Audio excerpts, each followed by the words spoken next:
Hi everybody and welcome. Today I have BELKIN SoundForm Rise and I'm going to tell you all the gestures you have to know. At first we have to take out our headphones from the case.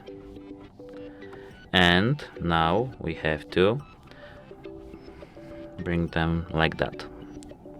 Now as you can see, if I single tap on the right earbud, our volume will increase.